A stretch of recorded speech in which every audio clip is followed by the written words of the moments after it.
ایک میراثی کی بیوی کا بخار نہیں اتر رہا تھا۔ اسے ڈاکٹر نے مشورہ دیا کہ کسی مولوی سے دم کروا لو۔ بیوی خوبصورت تھی، اب مولوی صاحب روزانہ دم کرنے گھر آ جاتے۔ میراثی پھر ڈاکٹر کے پاس گیا اور بولا، مولا خوش رکھے، چنگا مشورہ دیتا سی، میری بیوی دا بخار تے لے گیا ہے، پر ہن مولوی مگرو نہیں لیندا۔ سردار جی کو فائر بریگیڈ میں نوکری مل گئی۔ نوکری کے دوسرے دن لڑکی نے کال کیا، ہیلو میرے گھر پر آگ لگ گئی ہے۔ سردار، آپ نے پانی ڈالا؟ لڑکی، ہاں مگر آگ نہیں بجھی۔ سردار، پھر ہم نے آ کر کون سی پیپسی ڈالنی ہے، ہم بھی تو پانی ہی ڈالیں گے۔ شور، تمہاری روز روز کی فرمائشوں سے تنگ آ گیا ہوں، اس لیے خودکشی کرنے جا رہا ہوں۔ بیوی، 2-3 سفید کوٹ تو لا دیں، عدت کے دنوں میں کیا پہنوں گی؟ ایک بندے نے اپنی ساس کو فیصل آباد فون کر کے کہا، آنٹی جی، میری اور آپ کی بیٹی کی شادی کو آج 25 سال ہو گئے ہیں، ساتھ تے ہن کی تیری پینشن لا دئیے۔ ایک سردار کے دونوں کان جل گئے۔ ڈاکٹر، سردار جی آپ کے دونوں کان کیسے جلے؟ سردار، او جی میں کپڑے استری کر رہا تھا کہ اچانک کال آ گئی اور میں نے غلطی سے فون کی جگہ استری کان سے لگا لی۔ ڈاکٹر، اور دوسرا کان کیسے جلا؟ سردار، ارے ایمبولینس کو بھی تو فون کرنا تھا نا۔ ایک بار 3 دوست کھانا کھانے گئے، اتنے میں بادل آ گئے۔ انہوں نے فیصلہ کیا کہ ایک کو چھتری لانے کے لیے بھیجا جائے۔ چنانچہ ایک دوست چلا گیا، مگر اس نے شرط رکھی کہ میرے آنے تک کھانے کو ہاتھ نہ لگایا جائے۔ 5 گھنٹے گزر گئے، جب وہ نہ آیا تو دونوں نے فیصلہ کیا کہ اب کھانا کھا لینا چاہیے۔ جیسے ہی انہوں نے کھانے کی طرف ہاتھ بڑھایا تو دروازے کے پیچھے سے آواز آئی، خبردار، اگر کھانے کو ہاتھ لگایا تو میں چھتری لینے نہیں جاؤں گا۔ شادی کی پہلی ہی صبح گھر میں قہر مچا ہوا تھا۔ دولہے نے کام والی کو تھپڑ رسید کر دیا، امی یہ پکڑی گئی ہے، دیکھے تو اس کے ہاتھ میں میری دلہن کی منہ دکھائی کا کنگن ہے۔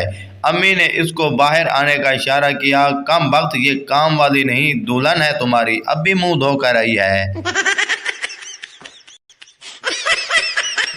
ٹیچر کلاس میں بچوں سے بولی، ہماری کلاس میں پرنسپل آنے والے ہیں، وہ جو بھی سوال پوچھیں اس کا فر جواب دینا، میری عزت کا معاملہ ہے۔ تھوڑی دیر بعد پرنسپل صاحب تشریف لائے۔ انہوں نے آتے ہی پپو کو کھڑا کر کے سوال کیا، بتاؤ اکبر بادشاہ کہاں پیدا ہوئے؟ پپو، فر۔ ایک مولوی صاحب فلم دیکھ رہے تھے۔ ایک آدمی نے کہا، مولوی صاحب آپ تو کہہ رہے تھے کہ آپ فلم نہیں دیکھتے اور فلم دیکھنے والا دوزخ میں جائے گا۔ مولوی، ہاں میں نے صحیح کہا تھا، اسی وجہ سے اس کو نفرت کی نگاہ سے دیکھ رہا ہوں۔ میں نے ایک دن دل سے پوچھا، وعدوں اور یادوں میں کیا فرق ہے؟ دل نے جواب دیا، پتر میرا کام بس بلڈ سپلائی کرنا ہے، باقی اے ساریاں بغیرتیاں تسی خود ایجاد کیتے نے۔ 2 عورتوں کو 20 سال کی سزا ملی۔ 20 سال ایک ساتھ جیل میں گزارنے کے بعد جب دونوں رہا ہوئی تو مسکراتے ہوئے ایک دوسرے کو کہا، چلو اب باقی باتیں گھر پہنچ کر کرتے ہیں۔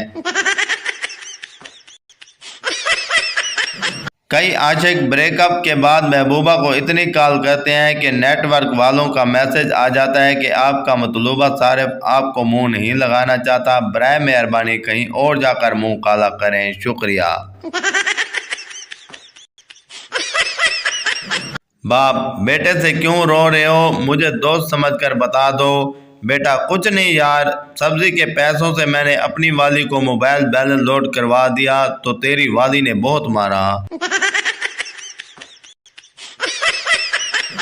ایک آدمی سوات گیا تو جاتے ہی اپنی بیگم کو SMS بھیجا، مگر غلط نمبر پر بھیج دیا۔ جس عورت کو ملا اس کا شوہر 2 دن پہلے فوت ہو گیا تھا۔ SMS پڑھتے ہی عورت بے ہوش ہو گئی۔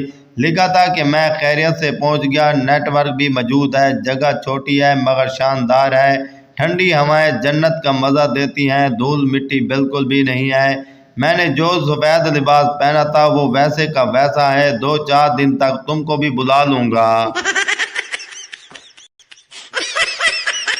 دنیا جہان کے جوڑے رات کو سونے سے پہلے ایک دوسرے کو خوبصورت اور محبت بھر الفاظ دعا دیتے ہیں، جبکہ پاکستانی جوڑے رات کو سونے سے پہلے پوچھتے ہیں کہ وڈے گیر نو تالا لایا ہی۔